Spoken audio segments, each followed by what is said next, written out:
Hey everyone, thanks for being here. I see a few people still joining, but we have plenty of people in the room. Let's get started. Thanks for joining us for Keeping Up with Office Protect, our quarterly update on what we're doing with Office Protect. Today it'll be me and Camille. Actually, Rowdy is not one of the presenter. I think that's a little oversight. Today we'll be talking about mostly focus on the new features of Office Protect. Quite a few things to show you, including the release version of the security assessment. We'll also spend a bit of time on the upcoming feature and ask you your opinion on those upcoming features. And then we should have enough time for question and answer at the end. Just a few housekeeping item. You have the ability to ask questions directly in the software. There's a box called questions. Please use it. We love the interaction. Actually, we're looking maybe to change software that we use for these presentations to allow for more interaction. So that's something that we're considering. We'll keep you posted. Also, this presentation is recorded and will be shared back to you in the next couple of days. So you have a chance to go back if there's anything that you missed or if you want to share it. So enough of me. Let's get started. So Camille is going to take you into the new product updates. Hi, everyone. Thanks for joining us today. So first, let's start with the security assessment. I talked about it during our last Keep Up with Office Protect meeting. So it's now live. We are very proud about it, actually. We've added a couple of things last time, so I will go into more details during the demo. But what the security assessment does, so you also may have received a communication, maybe you already generated some reports with it. What it's used for, you can access any of your clients' tenants' security, so Microsoft 365 tenant security. It's completely free to use, so whether you're onboarded in Office Protect, whether you're not, it's free to use. You can generate reports to share with your customers or just to keep track of changes on your tenants. And just share it with your customers to show them you're doing a great job. So let's go to the demo. Oh, first of all, it's accessible from scan.officeprotect.com. Pretty easy to remember. So I think it's important to, like you mentioned it, but I'll sort of double down on it. This is open to everyone. So obviously, as clients of Office Protect, you have sort of you know us, you trust us, you know the type of results that it's going to give, but it's the type of tool we created so that everybody would have a chance to get a better view of their Microsoft 365 security. If we all have like colleagues and friends and things like that that are responsible for Microsoft 365 and maybe they shouldn't. If you're trying to convince them to become clients of yours, it's probably a good idea to get them to run this. It's free, there's no commitment, no anything. Have a look at our data privacy policy and everything. We don't keep any of the information that we scan. It's not a marketing tool. It's really a tool for partners to know the security of Microsoft 365 tenant and leverage. I would personally, as an MSP, I would leverage it as a sales tool. So if you go in for a conversation with a potential client, I would certainly run this. It takes 2 minutes, and then you have a good base for conversation and to show like the type of things that you'll be able to improve in your client security. Let's go to the demo. So what changed since the last time I've presented to you? At first, we only had the Scan Your Tenant feature. So Scan Your Tenant is when you have a direct user in your customer tenant. We've added the MSP flow to make sure you can still generate some reports if you only have access to your customer's tenant through DAP relationships or JDAP relationships. So what you need to do is enter your partner center user email address in there. This needs to be a global administrator, otherwise you won't be able to give permissions for us to install applications on your customer's tenant and on your partner tenant, and we won't be able to retrieve the configurations. So I agree to the terms and conditions, click scan. Just to be clear also, there's nothing keeping you from using one or the other, whether you're an MSP or not, meaning there's one that's single tenant. If you have a user in it, use that one. Like it's the simple, direct way. If you're a partner, you have multiple tenants and you have an admin, like a higher level admin, like a CSP admin to your clients, then use the MSP way will allow you to do a bunch of them. So I need to sign in to Microsoft, and then I'm asked for some permissions from Office Protect. So what we do here is install an application on your partner tenant. Sorry. What we use it for? We are going to check your DAP and GDAP relationships to make sure we have enough rights to generate some reports on these customer tenants. So don't worry, nothing is stored. We just store what we need to store temporarily for you to be able to download the report afterwards, but everything will be deleted in like maximum 24 hours on our site. Also, the application will self-delete from the tenant, so from your partner tenant and from your customer's tenant. So I need to accept the permission. The app will be installed on your partner tenant, and in this screen you will have all of your customers' tenants, and we'll check the DAP and GDAP relationships to make sure we have enough rights to generate the report and to check all of your configurations. So on top, I have all of the tenants I can generate a report on, and on the bottom, all tenants on which I have insufficient access. So unfortunately, I won't be able to generate reports on them. So if I generate reports for the two first ones, all right, report is loading, recommendations will start to enter. So let's just wait for a few seconds.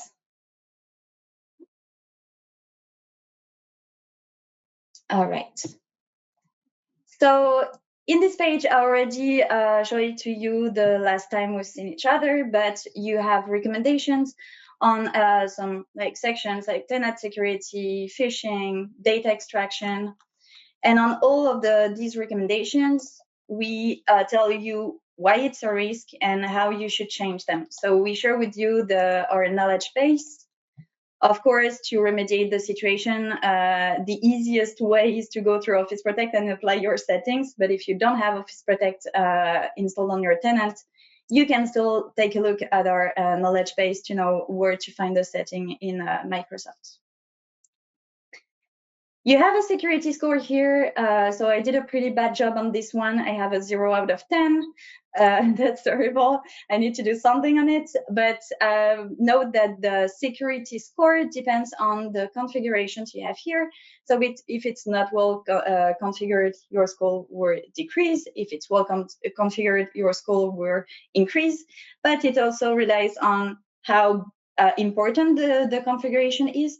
For example, if you have MFA disabled on your tenant, it will be considered as more critical than, for example, blocking custom apps on Teams. So it's a weighted score, like it's not just 1-to-1, like one recommendation is not 1 point. It's a little smarter than that. So you can also have some partially well configured configurations. So it's the orange ones here. If it's partially configured, so you can know more about it in our knowledge base. Last thing I wanted to show you today is the download reports feature. All right. So you have a PDF version of the report, so you can keep track, as I said, of what's happening on your tenant. And if you are doing some changes and need to keep track on what changed, then you can just like download a report and check the earlier version just to track what changed. Also, you can. It's a great document to put in front of clients. Like it has a really good presentation. The website is a great way to show it in 2 seconds, and the PDF is a great way if you're doing like a sales presentation or something like that to include this information in it. Would make a lot of sense to me. Yeah. So in the PDF, you have everything that's shown in the web version. You have all recommendations, all of the our recommendations, what to do, why it's a risk, and you also have the links to our knowledge base. So that's pretty much it for the security assessment. I hope you will give it a try. Feel free to contact us at feedback@officeprotect.com if you have any ideas, if you have some suggestions, if you have any trouble using it. Yeah, feel free. Now let's switch to what we did in Office Protect for the last few months. So we did a few improvements. We're very happy about it too. First one is a new security event. It's been asked for a lot.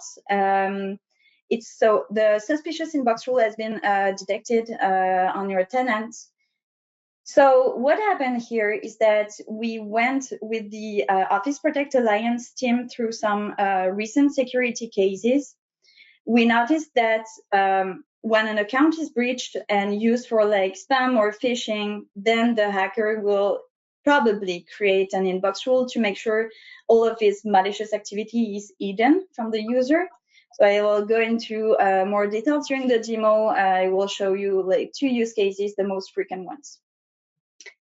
And second, we've added a few more remediation actions. We're still working on it, by the way. You will have remediation actions on all security events. But we've added the reset password, the remove mailbox access, remove rule, and in-app redirections. I will show it to you right now. So let's switch to Office Protect. All right. Let's start with the suspicious inbox rule.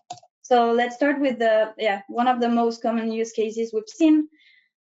A hacker gains access to a mailbox. He does like things with this mailbox, and he wants to remove all tracks. So what he will do is delete all messages in all cases from the mailbox, so all entering messages. So this is an example of this one. Delete message is true, and there's no target, so meaning it targets all emails in the mailbox. The hacker here didn't do a great job on naming the suspicious inbox rule, so it just named it with some special characters. This is a pattern we've seen a lot. So yeah, they just don't take too much time to make sure the user won't be able to know whether it's suspicious or not. They just want to delete everything from the mailbox right away. So what you can do in that case, in here, again, you have the remediation tab. So something to note also, we've analyzed all of the suspicious events, suspicious inbox rule events that we've raised in the past few months. And we have around like 50% of true positive security events. Meaning, if you receive that kind of event, there is a chance out of 2 that this user has been hacked. So what you can do. Here, the block user again, we strongly recommend you to disable the user while the situation is fixed. You can also revoke the session to make sure the hacker is out of the way. And you can also act on mail forwarding and inbox rules. But you can also now reset the user's password. So when resetting the password, the user sessions will be revoked too. And you will temporary password will be displayed on screen here. But you can also choose to send it to your email address so you can share it with your user afterwards. Just a quick note on this, you need some privilege to perform the action. So this is due to like Microsoft limitations. You need to be either a global administrator or a privileged authentication admin on the tenant to perform the action. So when clicking reset password, you will be asked to sign in with your user on the tenant. Also, maybe mention like what the list of destination is, like where it comes from and why it's limited.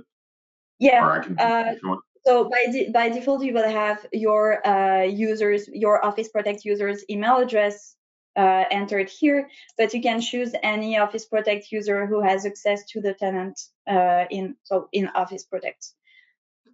We didn't allow people to just add a destination because we felt that was a bit of a privacy security issue.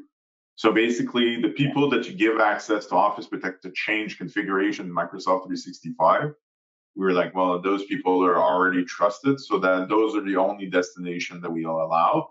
Obviously, if you want to take the password and then send it to somebody using either your internal tool or, God forbid, the email, please don't. You can do that as well. Second remediation you have on that kind of event is the remove rule. So you have a suspicious inbox rule, you just want to delete it.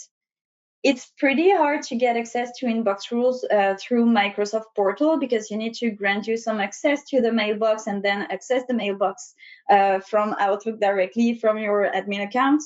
So we made it easier for you here. You can remove the rule. It will take like 2 seconds. I can show it to you. You don't have to sign in with any user. The rule will just be deleted from the user account. Taking maybe more than 2 seconds here, it's still exchange. Okay, succeeded. Also because it's a demo, every second feels like an hour. Absolutely. But it worked great. So let me show you another use case we've been through in our analysis. Sometimes the hacker will take a bit more time to think about the inbox rule and think of how, like, whether the user, the mailbox user, will be alerted with that kind of inbox rule created on his account. If you delete all messages from a mailbox, it's kind of obvious at some point that something not normal is happening on your mailbox because you're not receiving anything anymore. In that kind of case, so you can see that the name is like just a generic word like Microsoft. And you can see here that this inbox rule is targeting some very specific people. We've seen that kind of use case where like invoices or fake invoices are sent to some suppliers, and then you just want to hide messages from these suppliers so the user is not alerted and the hacker can still get access to the mailbox. Like, it's the most transparent way of using inbox rules when you're a hacker. So what's, however, very suspicious here is the folder where messages are sent to. Usually people don't use or don't go look into RSS feeds, RSS subscriptions, or archive, conversation history, that kind of folders. It's very unusual to send some messages there. So we added it to our detection, and that's how we can like raise a concern on this. Again, inbox rule, you can remove the rule and you can act on the user here. The two most common scenario that we've seen that this pattern of rule is either part of a BEC attack, so business email compromise. So they'll stay there, they'll study the situation, and when they identify the business transaction that they want to intercept and get the bank detail transferred, they'll often capture all the replies and make them sort of disappear so that nobody sees that they're sending email as part of the conversation. And then the other one is when they start spamming your contacts. So they'll spam your contacts with, let's say, a link to a OneDrive with an infected file, and they'll capture any bounce or reply from that spam, so that you don't see that they're performing that particular attack. So it's been like both the example that Camille just gave, I've had very high success as far as being true positive. Like it's one of our event that is the most telling of a security issue at your clients. While we have a bunch of people here, if you have other example of mailbox manipulation that you've seen that were part of an attack, like put them in the comments or the questions. I'd love to see what you guys have seen. Obviously, we did analysis on all of our events that we received, and we tried to use as much of that when we create those things. But practical knowledge is practical knowledge, and we love to hear directly from you guys.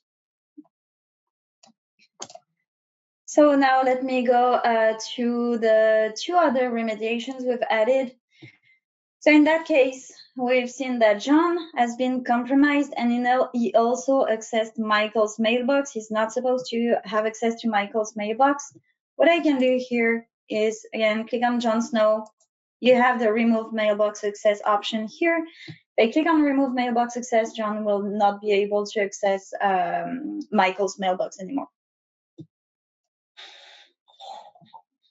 And last one for today is a redirection to the concern setting that would remedy the security situation. In here, I have the example of the file shared publicly.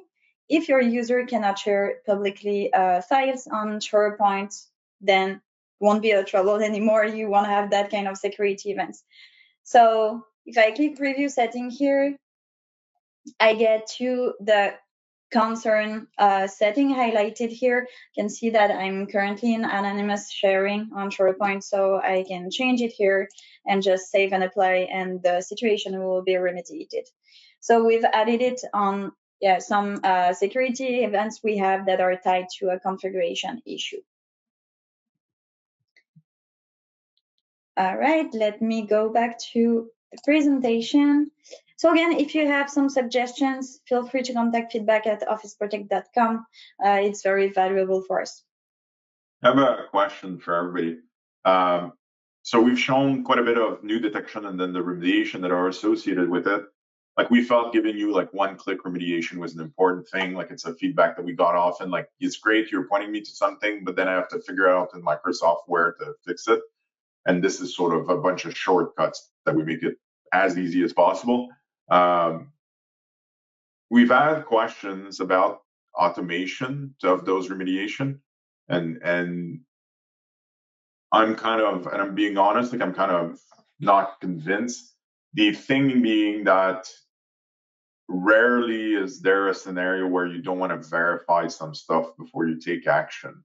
Like rarely is it like I don't care of the detail of the event or whatever. Like I just like just reset the password or suspend the account. So if you have an opinion, please let us know either here in the comments or you can send us, you can see the email on the screen, feedback@officeprotect.com.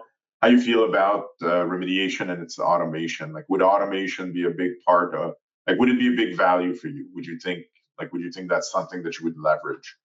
Just let me know. Now let's switch to MFA. So we've focused a lot on MFA in the last few months to assess whether MFA is correctly configured on tenants, and whether it actually works on Microsoft side, and whether users are complying with it. I wish we would have made people guess a little bit what the results are before we showed the first one, but yeah, okay. It's not great. No, it's fine. So basically, like if I ask you how many people, general population of your typical clients, so the people that use Office Protect, they're MSPs, they have clients, what is the percentage that is fully registered and using MFA? And then the same question for admin in particular was the answer that you were showing on screen. We had some internal discussion before we looked at some of the stats. This isn't the perfect picture, and Camille's going to cover like where we have visibility or not. But the results are still pretty surprising and show that there's still quite a bit of work to be done.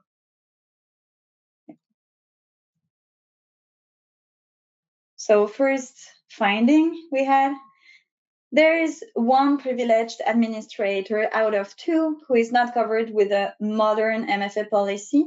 When we talk about modern MFA policies, security defaults and conditional access policies, as Microsoft has said for a few years now that they are removing per user MFA. It's not yet the case. So we don't have visibility on per user MFA yet, but we'll have soon. We actually find an easy way to get access to the data. It's very new. It's from an evolution on Microsoft side. So we'll implement it soon, and we can share some more KPIs with you during our next Keep Up with Office Protect. But still, if Microsoft decides to remove per user MFA tomorrow, as they say for a few years now, 1 out of 2 privileged admin will not be protected with MFA at all.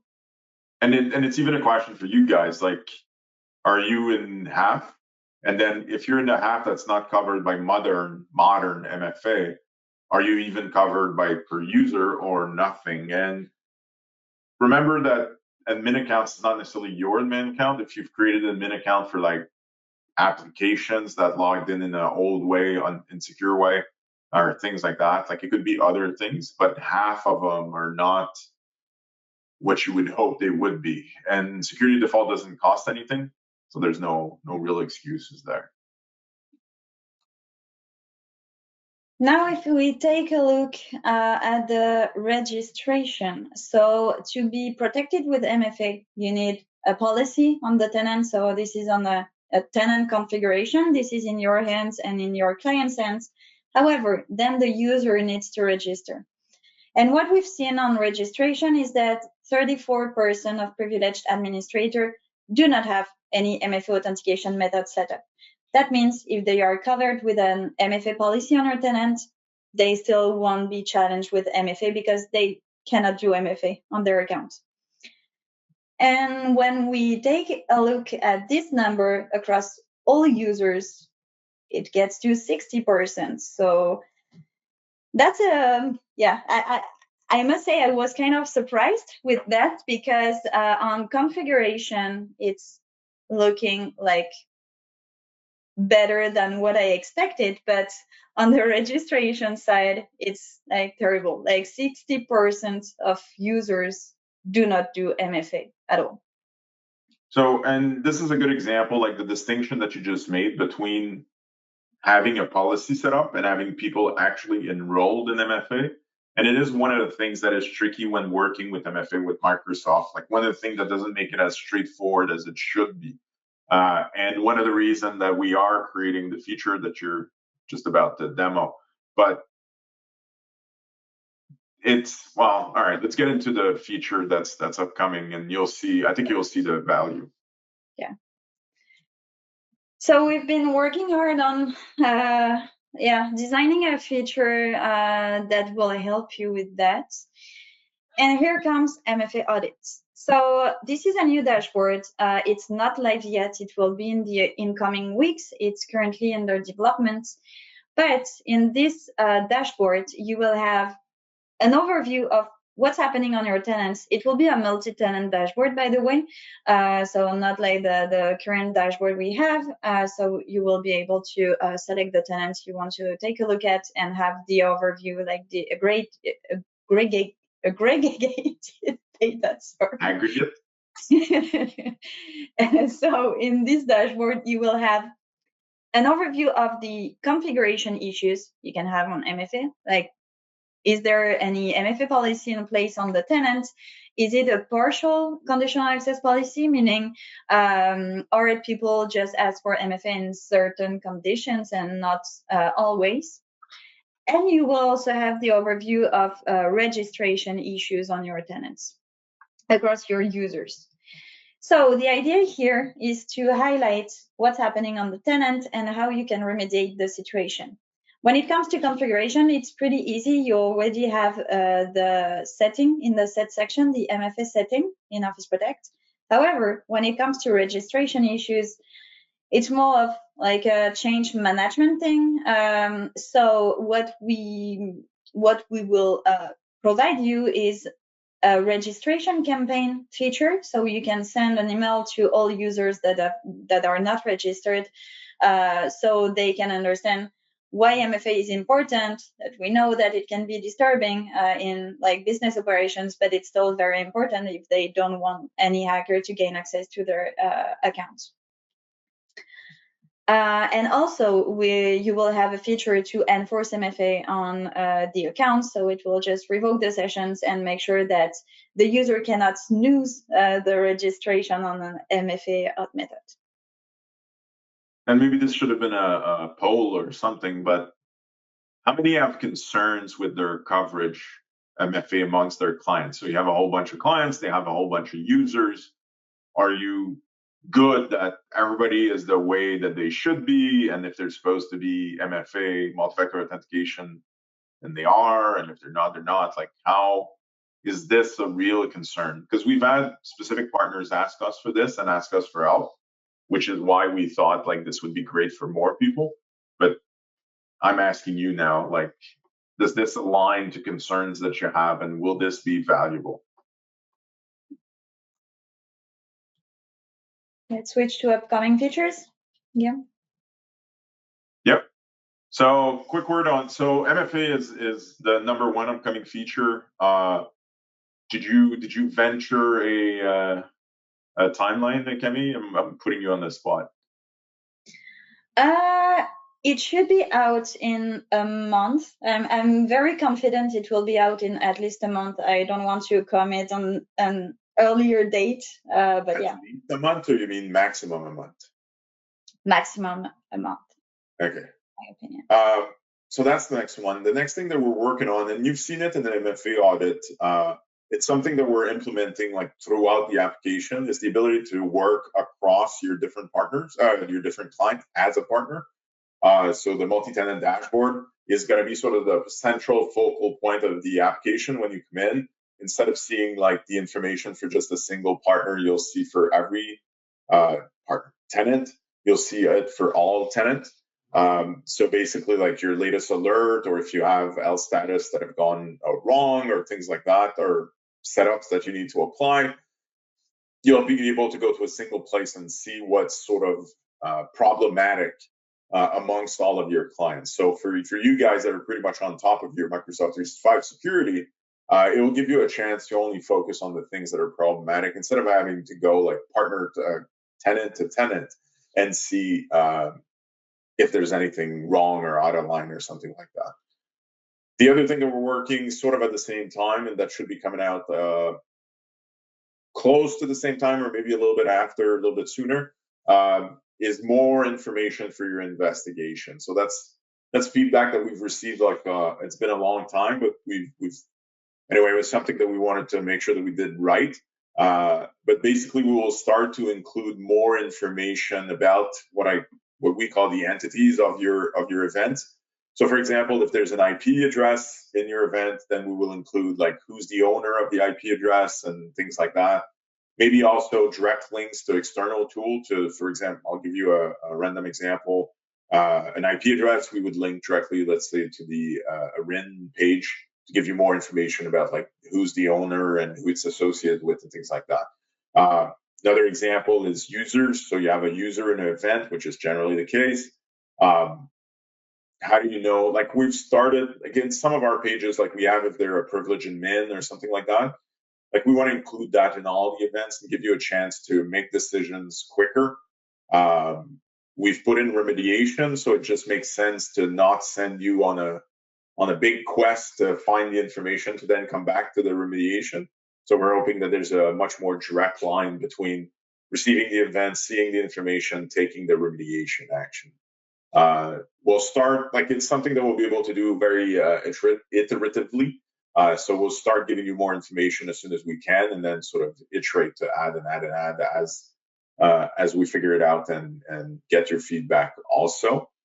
And then one thing that's slightly not long term, but like longer term this year, still I would say before the end of the year, most likely, calendar year, is adding more insight to the security assessment. So the one that we just showed you, the one for free that you can use with your clients. We currently only look at configuration as the source of the information and the feedback and everything.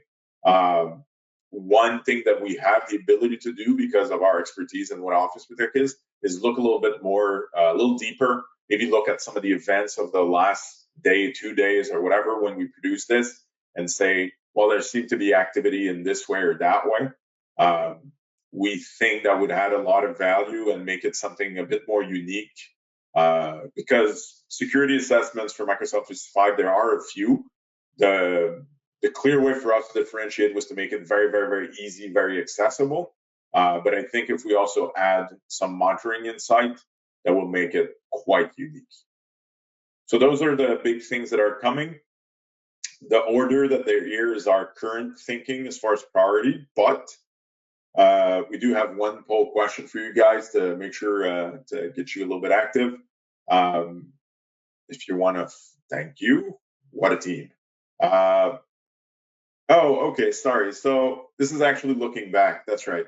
We introduced a bunch of new features in the last 6 months, and we're kind of curious. Oh, it was supposed to be select all that apply. This is a single select. So of the ones that are there, click one that have you chosen, that you've used in practice, And if there's multiple that you've used, choose the one that you give the most value to. So when we say integration, we mean ConnectWise Autotask integration, by the way. So I'll give you a few seconds to clicky click. The idea here for us is one of the things that we're always looking at when we introduce these new features is like it's nice to take feedback to create the features. We definitely do. But we're also very interested in the practical impact that it has. Are people using these features? Are they making the most of it? And if they're not, why not? Is it because it's too well hidden? Or is it because it's not clear or it doesn't work the way that it's supposed to work? So that's all part of our commitment to improving Office Protect. All right. If we want to switch to the results, or I think you guys maybe are seeing the results. Am I not seeing the results? All right.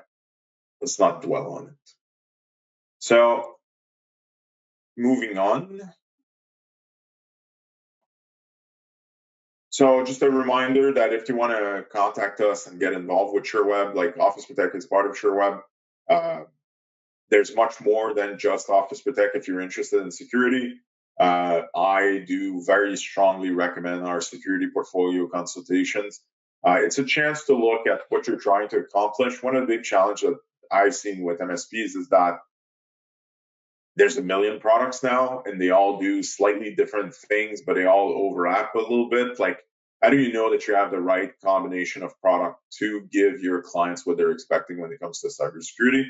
Having a conversation with us is not like, it's not the end all be all, but it'll certainly give you a context of what we see people using, where they're focusing, maybe like things that you should consider.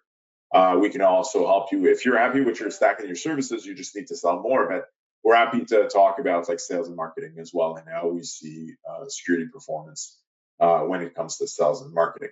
There's a lot of demand for security. I think it's just a question of presenting it the right way. Reminder that Roddy Bergeron, our technical fellow of cybersecurity, is also available. One of his roles is to talk to you guys. If you have questions or concern, his contacts are right here. Don't hesitate to reach out. I think we are to the end, unless I'm mistaken. So more contacts. You have our contacts. We'd love to hear directly from you guys. We regularly get feedback on Office Protect, suggestions and ideas and things like that. Quick reminder, if anybody's new, Office Protect, as you were presented, is Office Protect Core. It's the software. We also offer the MDR version, which is Alliance, where we take the alerts and take action. We have our whole security operations center and our whole team there to do that for you. If you're interested, talk to your account representative or any of the contacts there will guide you in the right direction.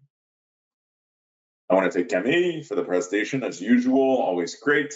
I want to thank you guys for showing up in such strong number. Every time we do this, there's more and more people. It's really encouraging to see that Office Protect is picking up like that. Keeps us motivated to give you the right features at the right time. So thank you again for your time. We know it's valuable. If you have any feedback, I say it many times, but don't hesitate to send it our way. Thanks, Guillaume. Have a good day, everyone.